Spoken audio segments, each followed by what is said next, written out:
В истории человечества есть ордена, чье имя и через столетия остается окружено мифами. Среди них орден тамплиеров, рыцарей храма. Их начало уходит в 1119 год, когда 9 рыцарей поклялись защищать паломников в Иерусалиме. Скромные, одетые в белые плащи с красным крестом, они быстро обрели влияние и поддержку церкви. Крестоносцы видели в них союзников. Папа Римский — инструмент в Святой Земле, а короли Европы — силу, способную менять политический баланс. Но за военной мощью стояло нечто большее. Тамплиеры стали банкирами средневекового мира. Их крепости служили хранилищами золота, а система переводов позволяла путешественникам и королям безопасно перемещать деньги. С каждым десятилетием орден обрастал не только славой, но и богатством. Замки, земли, флот, реликвии — все это оказалось в руках тех, кто формально давал обет бедности. Легенды утверждали, в их тайниках хранились святыни, способные изменить ход истории. Чаша Грааля, ковчег Завета, реликвии Христа. Слухи о том, что именно принадлежало тамплиерам, множились. Именно тогда зародился миф о несметных сокровищах. Даже в XIII веке шептались о подземных хранилищах под храмом Соломона, где орден нашел нечто большее, чем золото. Тайные знания, древние рукописи, реликвии, обладающие силой — все это становилось частью растущей легенды. Но история тамплиеров — это не только их величие, но и падение. Их богатство стало причиной зависти, их власть — угрозой королям. Особенно одному, Филиппу Красивому, королю Франции. И именно он позже станет тем, кто нанесет удар, превратив орден в тень, а их сокровища в тайну, которая не дает покоя историкам и кладоискателям до сих пор. Так началась история, где истина и легенда переплетаются настолько тесно, что отделить одно от другого порой невозможно. Сокровища тамплиеров — символ загадки, охватывающей целые века. Но чтобы понять, что именно они могли скрывать, нужно пройти путь от их возвышения к драматическому финалу и к мифам, которые пережили сам орден.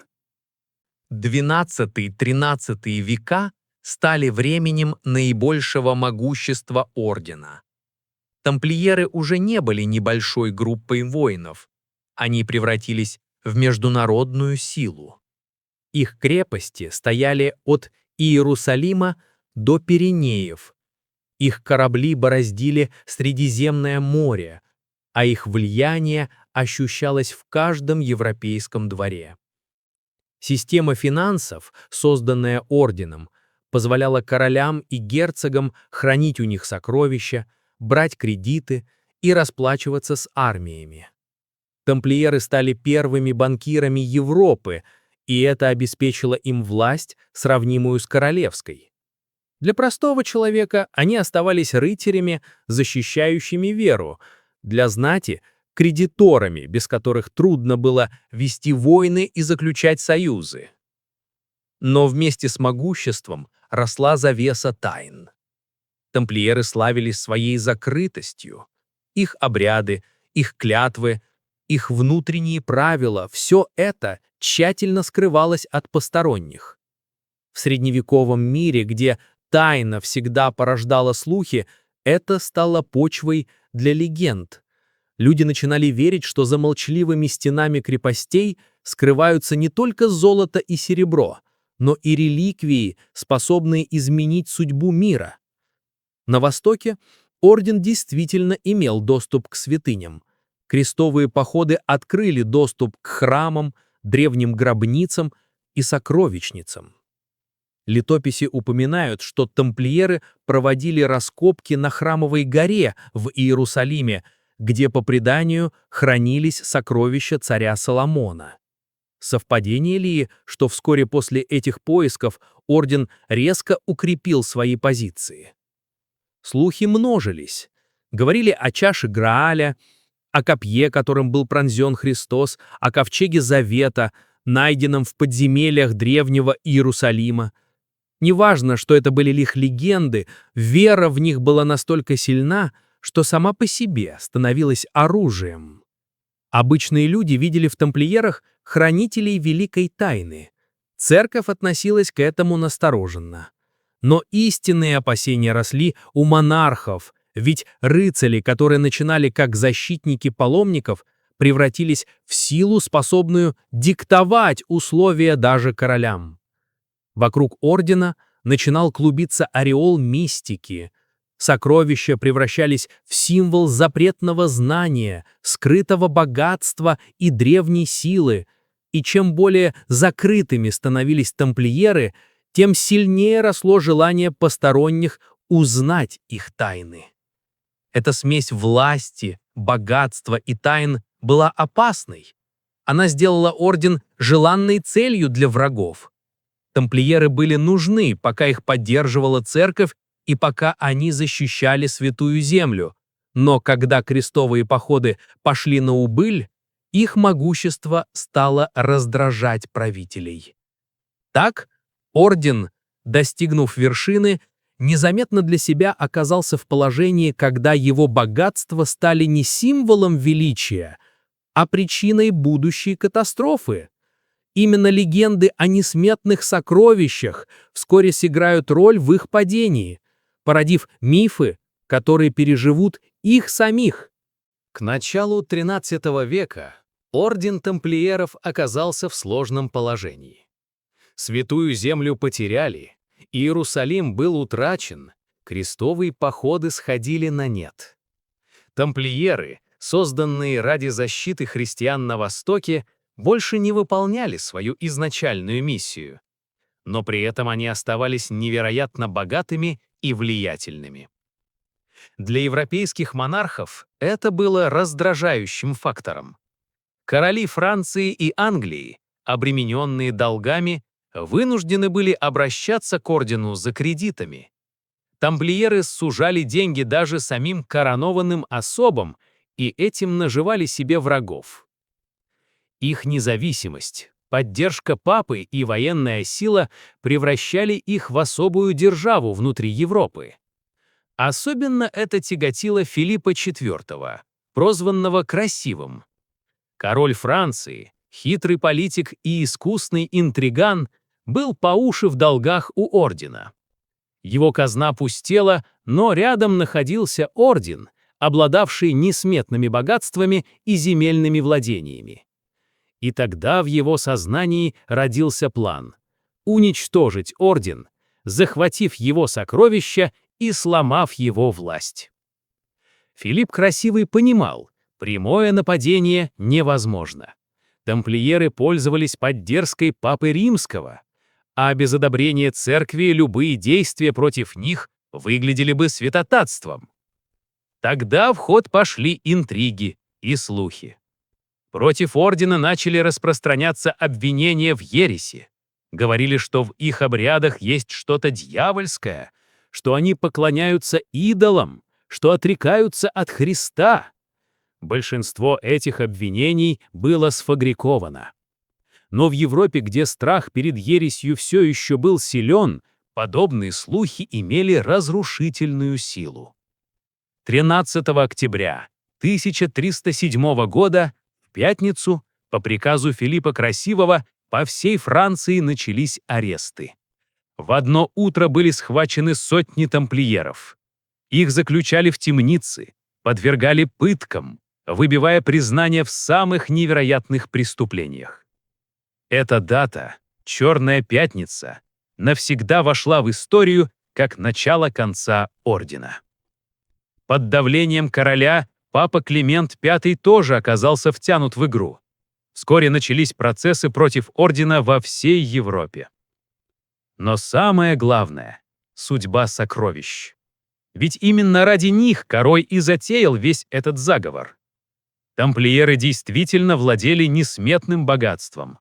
Но однако, когда солдаты ворвались в их замки, сокровищницы оказались пустыми.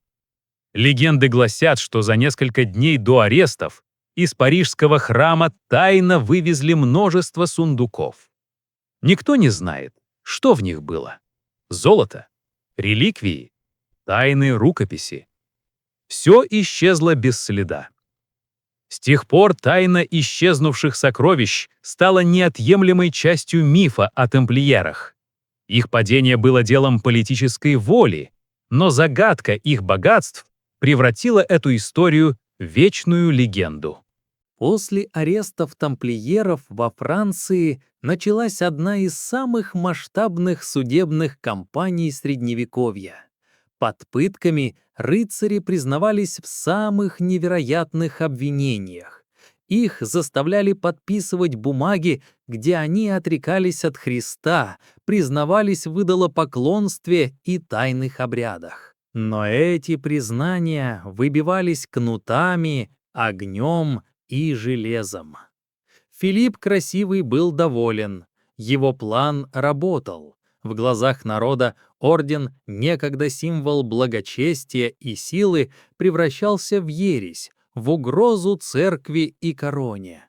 Но даже под пытками многие рыцари оставались верны. Они отказывались предать орден и его тайны. Этих ждала медленная смерть на кострах. Особое место в этой трагедии заняла судьба последнего великого магистра ордена Жака де Мале. Его арестовали вместе с другими лидерами ордена. Несколько лет его держали в плену, унижали, пытали. На процессе он сначала был вынужден признать обвинение, но затем, стоя на эшафоте, он отрекся от всего, сказав, что орден невиновен и что его признания были вырваны под пытками. За это он был приговорен к смерти. В марте 314 года Жака де Мале и еще одного руководителя ордена сожгли на медленном огне в Париже на острове Сите. По легенде, перед смертью магистр проклял Филиппа Красивого и папу Климента V, предсказав их скорую гибель. И действительно, оба умерли в течение года. Но с кострами и казнями не умерла главная тайна — судьба сокровищ. Королевские чиновники тщательно искали богатства, которые должны были принадлежать ордену. Однако то, что находили, оказалось ничтожным по сравнению с тем, что ожидали.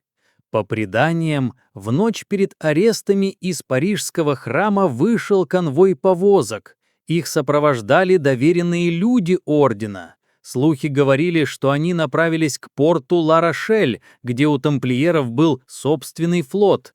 После этого следы исчезают. Ни золото, ни реликвии, ни документы так и не были найдены. Куда исчезли сокровища? Одни верили, что их вывезли в Англию, другие, что они были спрятаны в подземельях замков ордена, в Шотландии или даже на островах Средиземного моря. А самые смелые легенды утверждали, сокровища уплыли за океан задолго до открытия Америки Колумбом.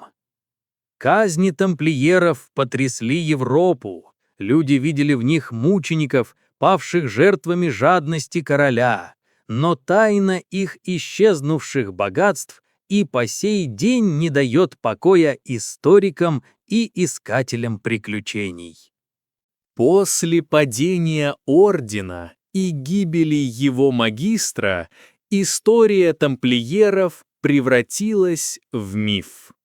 Но самым живучим из мифов стала загадка их исчезнувших сокровищ. Пустые сундуки в парижских подземельях только подогревали слухи. Люди начали верить, что орден успел спрятать все самое ценное. В архивах встречаются упоминания о тайных погребальных камерах под храмом Соломона, которые якобы тамплиеры исследовали во время крестовых походов. Там могли находиться реликвии, имеющие не только материальную, но и духовную силу. По одной из версий, в сундуках, исчезнувших из Парижа, находились не просто золото и серебро, о реликвии библейских времен, говорили о чаше Грааля, о ковчеге Завета, о копье Лангина, которым пронзили тело Христа. Все это могло оказаться в руках ордена, превращая его в хранителя тайн, способных изменить судьбу христианства.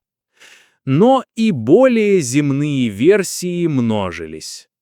Тамплиеры владели обширными землями, собирали налоги, хранили богатство европейских королей и дворян. Их сокровища могли включать золото, драгоценные камни, архивы долговых расписок и финансовые документы. Для королей Европы это было куда опаснее любых легенд о святынях. Уничтожение этих бумаг означало исчезновение долгов, навсегда похороненных вместе с орденом. Особое место занимают истории о флоте тамплиеров.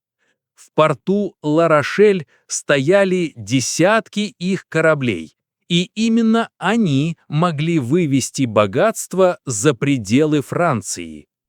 После того, как король приказал арестовать рыцарей, флот исчез, словно растворился.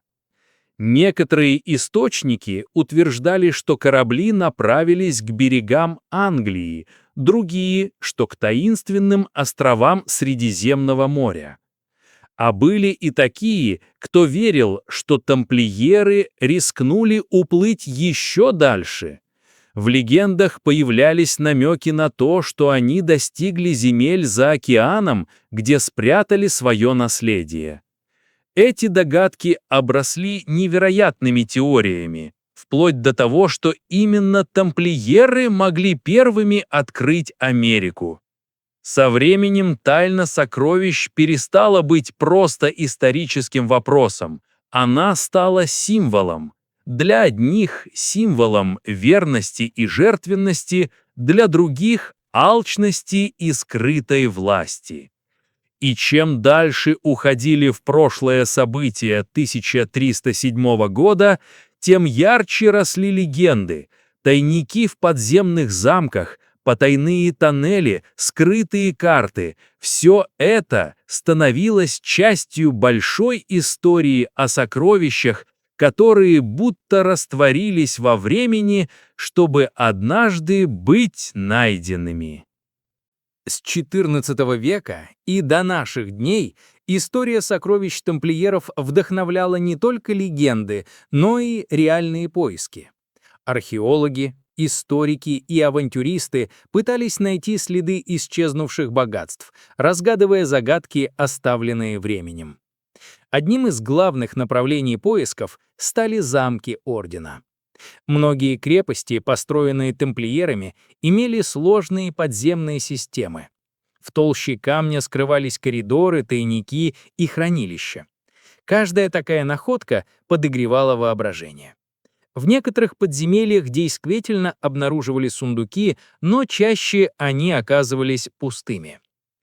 Французский город Ла-Рошель тоже оставался в центре внимания.